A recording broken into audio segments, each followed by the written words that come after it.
Capítulo 1. Modelos de gestão em organizações hospitalares. Os três principais modelos de gestão em organizações hospitalares são: 1. Modelo de gestão.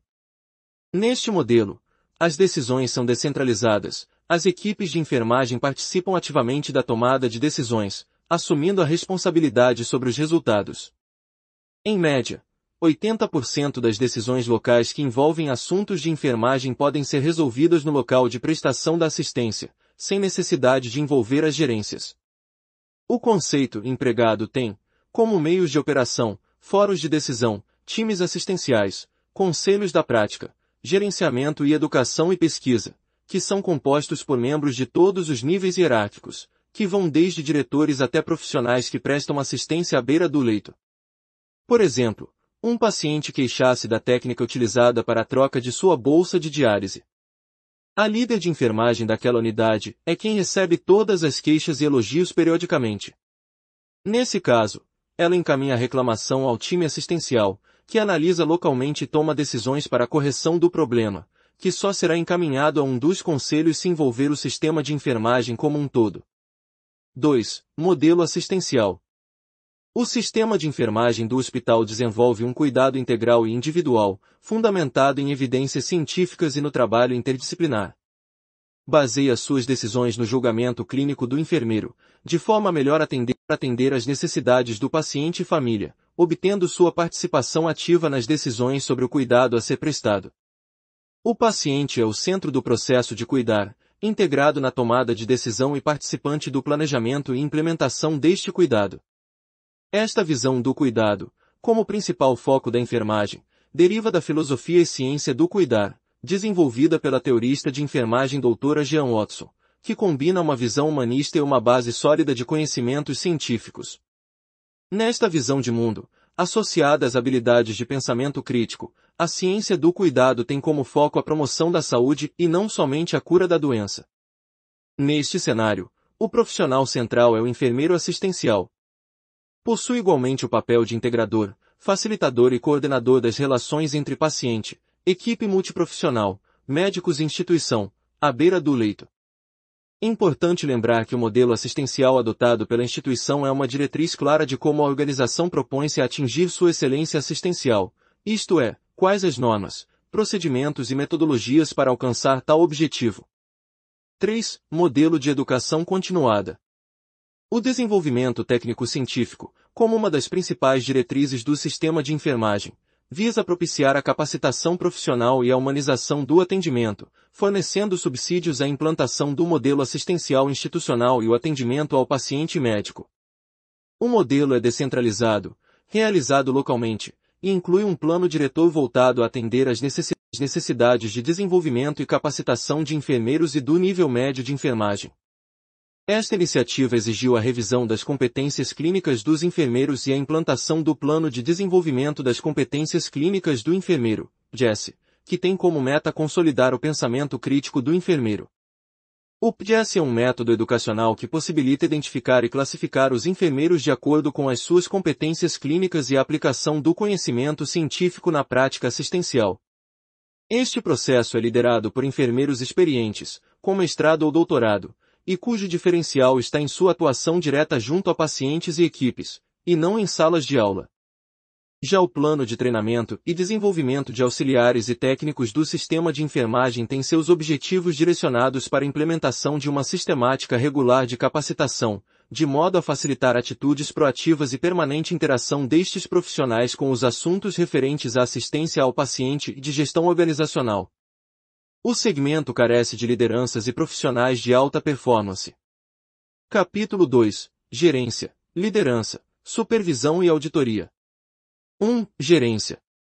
O processo de trabalho de gerência na prática de enfermagem está orientado pela finalidade de organizar o trabalho e desenvolver condições favoráveis para a realização do processo, cuidar, individual e coletivo. Para isso, o processo de trabalho deve ser assistencial, gerencial e ter, por objetivo, a atenção integral à saúde.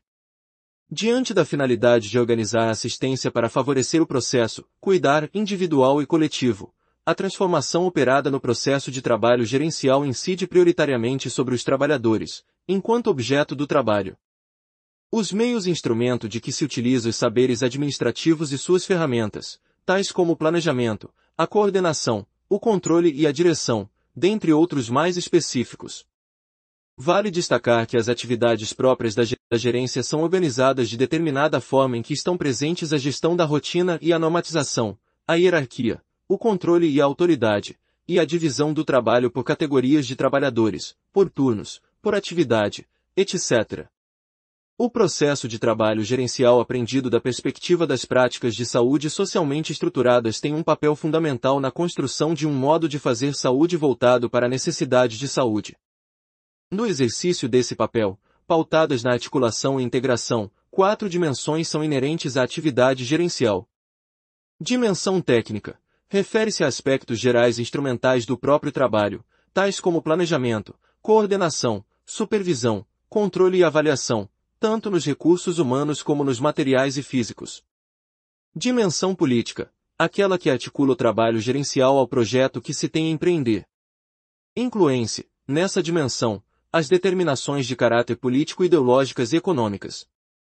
Dimensão comunicativa. Diz respeito ao caráter de negociação presente ao lidar com as relações de trabalho na equipe de saúde e nas relações da unidade com a comunidade. Dimensão de desenvolvimento da cidadania. Implica em tomar a gerência como uma atividade que está contida numa perspectiva de emancipação dos sujeitos sociais, desde os agentes presentes no processo de trabalho aos clientes que utilizam os serviços de saúde. 2. Liderança. As maiores qualidades que uma boa liderança deve ter. Você alguma vez já parou para definir o que é liderança? A expressão se tornou comum nos dias de hoje. Parece que virou moda falar em liderança para todo e qualquer momento. Seja no ambiente empreendedor, corporativo, político ou mesmo pessoal, a palavra vem coberta de uma aura de valor que deixa todos encantados. Se formos partir para a solução mais simples para esse enigma, bastaria consultar o bom e velho Google e a resposta, segundo a Wikipédia seria: liderança é a condução de um grupo de pessoas, transformando numa equipe que gera resultados. É a habilidade de motivar e influenciar os liderados, de forma ética e positiva, para que contribuam voluntariamente e com entusiasmo para alcançarem os objetivos da equipe e da organização.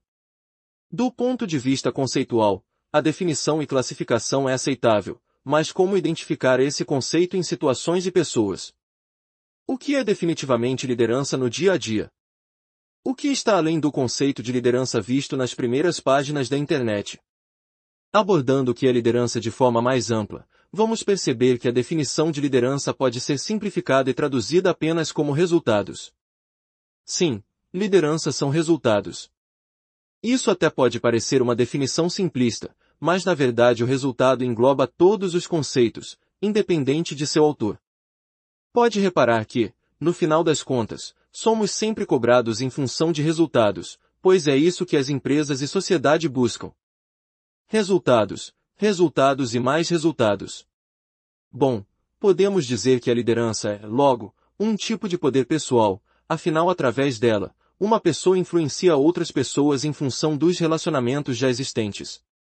Esta influência tem por objetivo modificar ou provocar o comportamento do outro de maneira intencional, a fim de gerar resultados. Este comportamento tem como base o respeito e a confiança que o liderado terá pelo seu líder. O líder é responsável por acompanhar e cobrar as atividades de cada um. Assim, ele deve fornecer quaisquer ferramentas ou orientações para que todos façam sua parte da melhor forma para que sua equipe consiga gerar resultados. 3. Supervisão. Visualizar e se preocupar em compreender o ser humano antes visava apenas a obtenção do máximo rendimento dos funcionários, sendo indiferente à necessidade de cada um. Ao conceito da função de supervisão, atualmente foi acrescido o caráter educativo. A fiscalização, utilizada até então como meio para detecção de erros e punição, foi substituída pelo controle associado à educação. O supervisor, nesse sentido, passou a preocupar-se com o planejamento, a execução e a avaliação do trabalho, visando sempre a sua melhoria e ao crescimento do pessoal. O papel do elemento supervisor mudou para o de um orientador e facilitador no ambiente de trabalho, tendo como meta o crescimento profissional do colaborador. Na enfermagem, o supervisor desenvolve, junto aos funcionários, atividades diversificadas, como planejamento e desenvolvimento das ações de enfermagem, segundo os critérios e as prioridades definidas. Caracterização da clientela atendida. Identificação das necessidades de assistência de enfermagem. Discussão das convicções, valores e objetivos de serviço de enfermagem. Avaliação da qualidade da assistência de enfermagem prestada. Previsão e provisão de recursos humanos, materiais, físicos e orçamentários necessários ao desenvolvimento das atividades de enfermagem. Identificação da necessidade de treinamento e orientação de funcionários. Elaboração, implantação e avaliação de normas, procedimentos e rotinas e manual do serviço de enfermagem. Manutenção do sistema de informação. Prevenção de situações problemáticas e estratégias de motivação para os funcionários. Já as fases da supervisão em enfermagem são: 1. Planejamento da função de supervisão, a partir do momento em que o elemento supervisor passa a almejar o alcance de determinados objetivos, sente a necessidade de planejar ações. 2. Plano de supervisão. O plano de supervisão é elaborado com dados principais como período, atividades e os objetivos a serem alcançados. 3. Cronograma. Normalmente, o enfermeiro elabora um cronograma de atividades quando quer priorizar ou determinar quando desenvolverá determinadas atividades. Assim sendo, em um cronograma consta a relação de atividades e dos dias ou períodos em que serão executadas. 4. Roteiro. No roteiro são correlacionadas informações a respeito do objetivo da supervisão, da área supervisionada, dos aspectos analisados, dos resultados encontrados, das orientações dadas, com ênfase nos problemas e recomendações feitas no local. 5. Execução da supervisão. O enfermeiro precisa de competência profissional, habilidade para relacionar-se com as pessoas, motivação para o desenvolvimento do pessoal, crença no potencial do ser humano e na importância do envolvimento de todos os funcionários nas decisões relativas às rotinas de trabalho, visando a manutenção de uma assistência de enfermagem eficaz. 6. Avaliação da função de supervisão. O enfermeiro que desenvolve a função de supervisão deve, durante todo o processo, iniciar o planejamento, que, por sua vez, envolve a avaliação dos resultados obtidos. Essa avaliação durante o processo oferece subsídios importantes para o replanejamento da função enquanto ela ocorre. Ao término de todas as ações planejadas, deve ser feita uma avaliação geral, onde são analisados, desde os resultados obtidos, a pertinência dos objetivos e das ações, e as técnicas e instrumentos utilizados. O resultado dessa avaliação imediata fornece subsídios para o aperfeiçoamento da função de supervisão. 7. Resultados da função da supervisão. Ao aprimorar a função supervisão, o enfermeiro está contribuindo para que alguns resultados sejam alcançados, entre eles, a manutenção de um nível elevado na qualidade da assistência de enfermagem, a manutenção da satisfação do cliente, dos familiares e dos funcionários, o reconhecimento da qualidade da assistência de enfermagem e a manutenção de condições propícias ao desenvolvimento e motivação do pessoal, ao trabalho em equipe e à adaptação das técnicas de trabalho à natureza do homem enquanto trabalhador. Por fim, temos a auditoria. 4. Auditoria em enfermagem. É a avaliação sistemática da qualidade da assistência de enfermagem, verificada através das anotações de enfermagem no prontuário do paciente e ou das próprias condições deste. Chega-se à conclusão de que a auditoria é a comparação entre a assistência prestada e os padrões de assistência considerados aceitáveis. Considera-se 3 tipos importantes de auditorias em enfermagem. 1. Auditoria operacional. A auditoria operacional, ou auditoria concorrente, avalia os procedimentos durante seu acontecimento. A atuação do auditor se dá junto aos profissionais da assistência, a fim de monitorar o estado clínico do paciente internado, verificando a procedência e gerenciando o processo de internação, auxiliando na liberação de procedimentos e ou materiais e medicamentos de alto custo e verificando a qualidade da assistência prestada. 2. Auditoria analítica. Baseia-se no desenvolvimento de atividades que têm por objetivo aprofundar as análises de aspectos específicos do sistema de saúde do distrito sanitário, ou seja, é voltada para a avaliação quantitativa, inferindo, em algumas situações, a qualidade das ações de saúde do distrito sanitário. 3. Auditoria preventiva, também denominada auditoria prospectiva ou auditoria prévia, é realizada antes dos procedimentos serem realizados, no setor de autorizações, liberação de guias ou regulação. Os procedimentos são analisados não só sob o aspecto pertinência técnica, mas também sobre o aspecto administrativo. O cliente é coberto pelo plano. O prestador é contratado pelo plano. O contrato firmado entre operadora de plano de saúde e cliente prevê a realização deste procedimento. Capítulo 3. Elaboração de instrumentos administrativos. As documentações são o ponto de partida para a comunicação com a equipe e estabelecimento de um padrão para a prática da enfermagem. Os manuais, por exemplo, são instrumentos administrativos muito importantes. Entende-se por manual de enfermagem um instrumento que reúne, de forma sistematizada, normas, rotinas, procedimentos e outras informações necessárias para a execução das ações de enfermagem. Essas informações podem estar agrupadas em um único manual ou divididas de acordo com sua finalidade: manual de normas, rotinas e procedimentos, manual de educação em serviço, manual de funcionários, manual de formulários, ou outros. O manual tem por finalidades esclarecer dúvidas e orientar a execução das ações de enfermagem, constituindo um instrumento de consulta.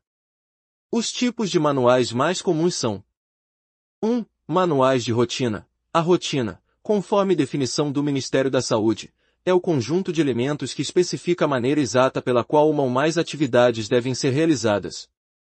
É a descrição sistematizada dos passos a serem dados para a realização das ações componentes de uma atividade na sequência da execução. Uma rotina instrui sobre o que deve ser feito, quem deve fazer e onde. 2. Manuais de procedimentos. Procedimento é a descrição detalhada e sequencial de como uma atividade deve ser realizada. É sinônimo de técnica. O procedimento, ao contrário da rotina, geralmente é uniforme para toda a organização, pois está baseado em princípios científicos e, assim, não se modifica, independentemente de quem o realiza. 3. Manuais de normas. As normas são conjuntos de regras ou instruções para determinar procedimentos, métodos e organização, que são utilizados no desenvolvimento das atividades de enfermagem. São leis, guias que definem o modo e quem deve realizar as ações de enfermagem. Capítulo 4. Administração de recursos humanos. O objeto da administração de recursos humanos são as pessoas e suas relações dentro da organização. Isto é, a forma como deve mantê-las motivadas e produtivas, a fim de manter a organização eficiente e eficaz a partir dessa mobilização adequada das pessoas que ali trabalham. A administração de recursos humanos pode ser compreendida como um subsistema de uma organização, afinal são as pessoas que realizam o trabalho das organizações. Mesmo quando existe uma intensa substituição do elemento humano por máquinas, as pessoas recolhem o produto transformado pelas máquinas, ligam-nas, desligam-nas, decidem quando acioná-las e quando consertá-las, e até contratos de manutenção para elas. A administração de recursos humanos dentro da organização pode ser classificada como um de seus subsistemas. Para descobrir os componentes desse subsistema, deve-se compreender a trajetória do indivíduo sob a ótica da organização, onde cada uma tem a sua forma de funcionamento e necessidades de administração. 1. Suprimento. Para obter o suprimento de trabalhadores, a organização possui duas funções tradicionalmente concebidas: recrutamento e seleção e manutenção. Recrutamento e seleção significa buscar o trabalhador ideal para o posto certo. Em relação à manutenção, após o indivíduo ser recrutado, selecionado, socializado, aceito e ter começado a trabalhar na organização, por uma série de motivos, passa a ser necessário mantê-lo dentro dela. O conceito de manutenção valoriza o contrato psicológico, que começa a assumir a forma de um acordo mais objetivo, mediado por relações de trabalho. 2. Desenvolvimento. O desenvolvimento profissional é definido por meio das atividades de treinamento técnico e de reciclagem. Para ter bons resultados nas organizações, não basta ser bons profissionais. Eles precisam desempenhar suas tarefas de acordo com as determinações ou com os padrões da organização.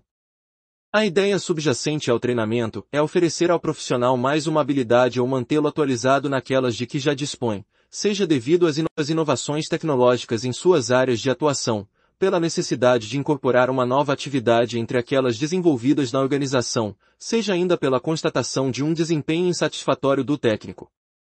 3. Avaliação.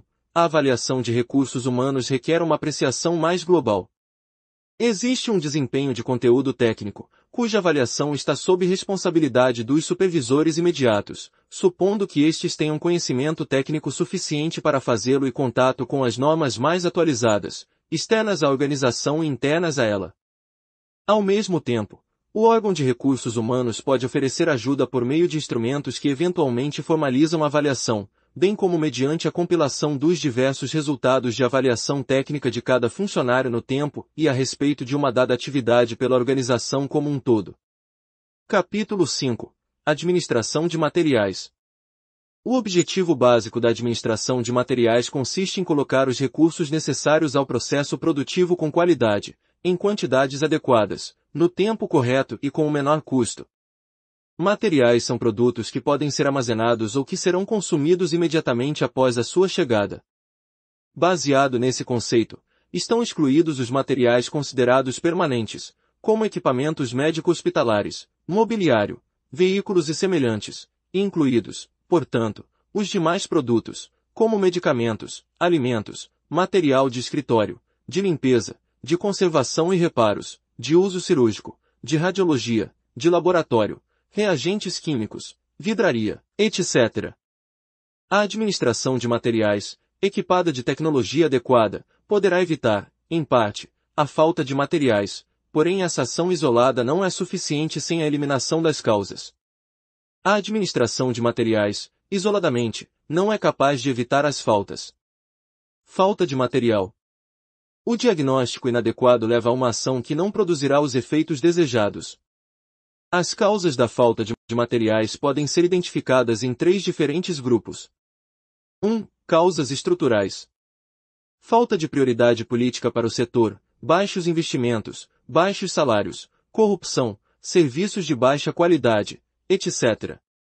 Clientelismo político, diretores incompetentes, fixação de prioridade sem a participação da sociedade, favorecimentos, etc.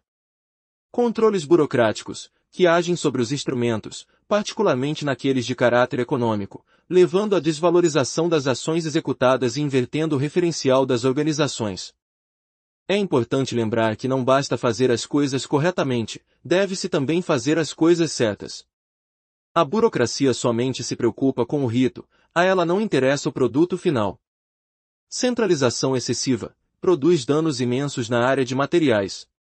Compras centralizadas e baseadas exclusivamente em menores preços são exemplos que devem ser evitados. 2. Causas organizacionais. Falta de objetivos. Quando os objetivos não estão claros, cada unidade cria seu próprio sistema de referência.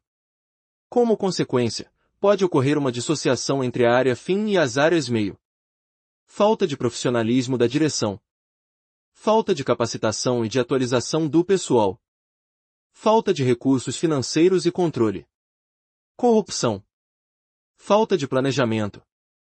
Rotinas e normas não estabelecidas adequadamente. 3. Causas individuais.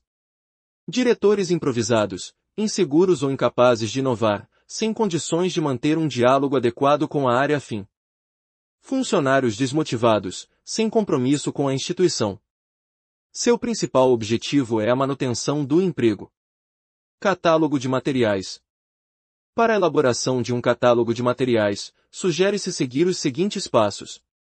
1. Obter apoio técnico e político para seu uso. 2.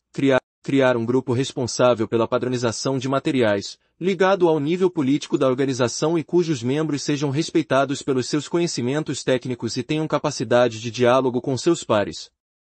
3. Obter informações a respeito da morbidade prevalente, da complexidade da rede, dos materiais utilizados, das características de demanda e do modelo assistencial, da capacitação profissional do pessoal da área de saúde, das características do mercado fornecedor, avaliar catálogos de organizações semelhantes e dos eventuais problemas de logística. 4. Decidir a estrutura do catálogo, os critérios de seleção, a classificação e a codificação dos produtos, bem como a classificação por nível de uso. 5. Selecionar os materiais. 6. Definir os níveis de utilização dos itens. 7. Difundir o catálogo. 8. Divulgar normas de utilização do catálogo. 9. Atualizar o catálogo conforme a necessidade. 10. Revisar o catálogo periodicamente. Indicadores de gestão. A literatura apresenta vários dados que funcionam como indicadores da gestão de materiais. Alguns deles são citados a seguir. 1. Porcentagem de funcionários de compras, no máximo, 2% do total de funcionários do hospital. 2. Número de compras por comprador ao mês, aproximadamente 200 aquisições por comprador ao mês. 3. Custo de um pedido. Divide-se o custo do setor de compras pelo número total de aquisições efetuadas no período. O resultado não deve ser superior a $10. 4. Nível de serviço. É uma relação expressa em porcentagem, divisão do número total de pedidos atendidos pelo número de solicitações recebidas, multiplicada por 100. O ideal é que essa relação seja mais próxima de 100%. 5. Tempo médio de abastecimento. O tempo decorrido entre a solicitação de compra e a entrega do produto.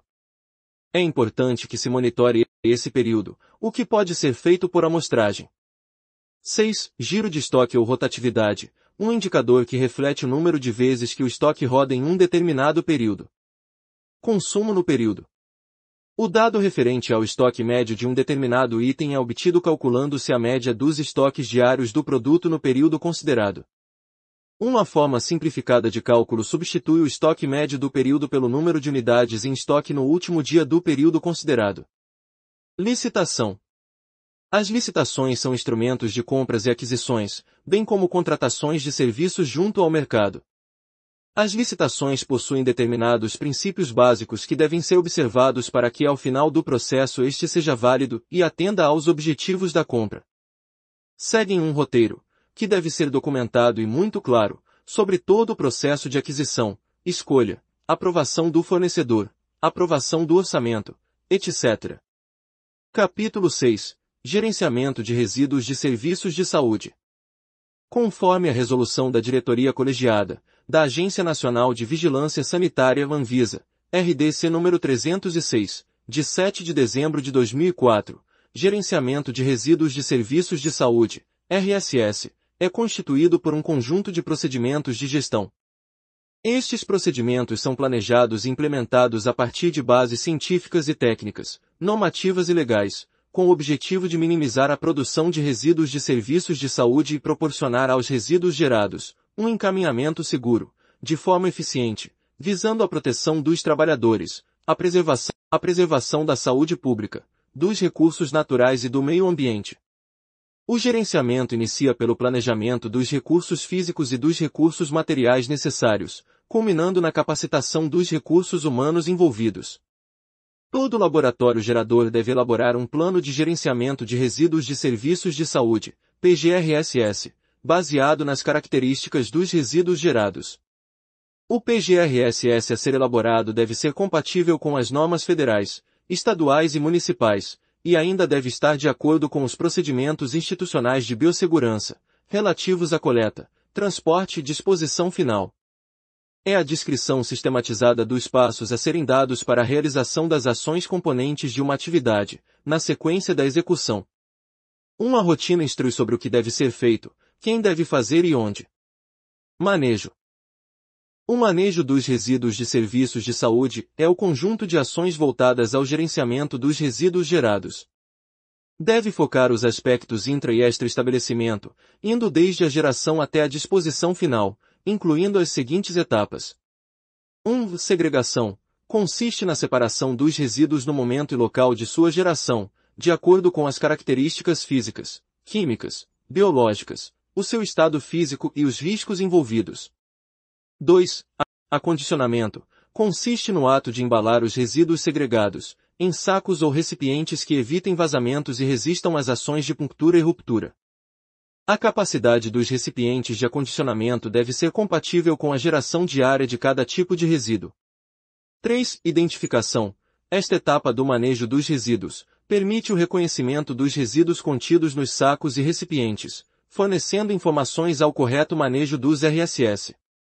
Os sacos de acondicionamento, os recipientes de coleta interna e externa, os recipientes de transporte interno e externo, e os locais de armazenamento devem ser identificados de tal forma a permitir fácil visualização, de forma indelével, utilizando-se símbolos, cores e frases, atendendo aos parâmetros referenciados na norma NBR 7500 da ABNT, além de outras exigências relacionadas à identificação de conteúdo e ao risco específico de cada grupo de resíduos.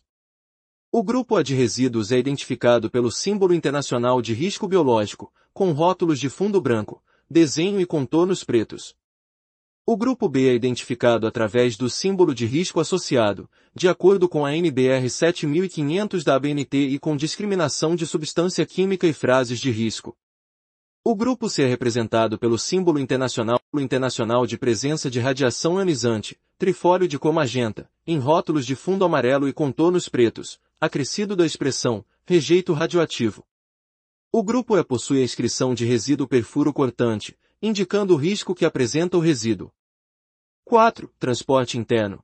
Esta etapa consiste no traslado dos resíduos dos pontos de geração até o local destinado ao armazenamento temporário ou armazenamento externo com a finalidade de apresentação para a coleta. O transporte interno de resíduos deve ser realizado atendendo o roteiro previamente definido e em horários não coincidentes com a distribuição de roupas, alimentos e medicamentos, períodos de visita ou de maior fluxo de pessoas ou de atividades. Deve ser feito separadamente de acordo com o grupo de resíduos e em recipientes específicos a cada grupo de resíduos. Os carros para transporte interno devem ser constituídos de material rígido, lavável, impermeável, resistente ao processo de descontaminação determinado pelo laboratório, provido de tampa articulada ao próprio corpo do equipamento, cantos e bordas arredondados, e identificados com o símbolo correspondente ao risco do resíduo neles contidos. Devem ser providos de rodas revestidas de material que reduza o ruído. 5. Armazenamento temporário. Consiste na guarda temporária dos recipientes contendo os resíduos já condicionados, em local próximo aos pontos de geração, visando agilizar a coleta dentro do estabelecimento e otimizar o deslocamento entre os pontos geradores e o ponto destinado à apresentação para a coleta externa. Não pode ser feito armazenamento temporário com disposição direta dos sacos sobre o piso, sendo obrigatória a conservação dos sacos em recipientes de acondicionamento. O armazenamento temporário pode ser dispensado nos casos em que a distância entre o ponto de geração e o armazenamento externo justifiquem. 6. Tratamento. O tratamento preliminar consiste na descontaminação dos resíduos, desinfecção ou esterilização, por meios físicos ou químicos, realizado em condições de segurança e eficácia comprovada, no local de geração, a fim de modificar as características químicas, físicas ou biológicas dos resíduos e promover a redução, a eliminação ou a neutralização dos agentes nocivos à saúde humana, animal e ao ambiente. Os sistemas para tratamento de resíduos de serviços de saúde devem ser objeto de licenciamento ambiental, de acordo com a Resolução CONAMA nº 237/1997 e são passíveis de fiscalização e de controle pelos órgãos de vigilância sanitária e de meio ambiente.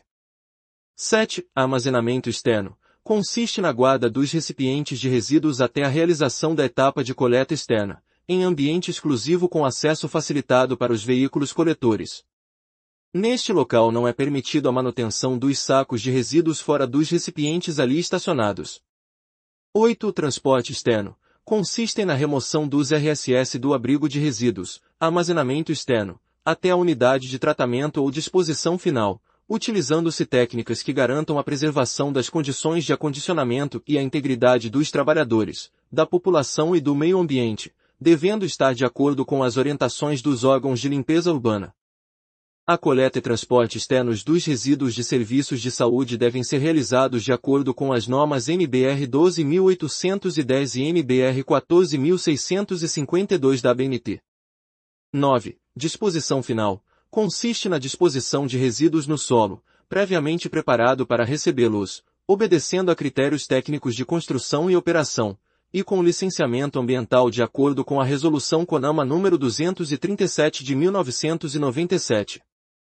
Capítulo 7. Relacionamento interpessoal. As relações interpessoais desenvolvem-se em decorrência do processo de interação. Nós podemos nos relacionar com as pessoas profissionalmente ou simplesmente porque tivemos empatia por elas, ou ainda por vários outros motivos. Do ponto de vista profissional, se as pessoas aprendessem a se relacionar profissionalmente de forma correta, poderíamos evitar muitos problemas nos locais de trabalho. No ambiente de trabalho, O que predomina e o que devemos avaliar são as condições para uma verdadeira harmonia entre o homem e o trabalho, e vice-versa. A base concreta para um bom relacionamento é ter percepção dos nossos deveres e obrigações, e dos limites e regras que fazem a relação social ser harmônica. Relação profissional-paciente. A qualidade de um serviço assistencial de enfermagem está associada à qualidade da relação interpessoal que ocorre entre pacientes e os profissionais encarregados da assistência. As diferentes possibilidades da relação profissional-paciente podem ser resumidas em 1. Atividade-passividade, a atividade do profissional e a passividade do paciente. É o tipo de relação que se encontra nas urgências, estado de coma e cirurgias, em que o profissional deve fazer algo por um paciente que permanece passivo. 2. Direção, cooperação à direção pelo profissional e cooperação do paciente.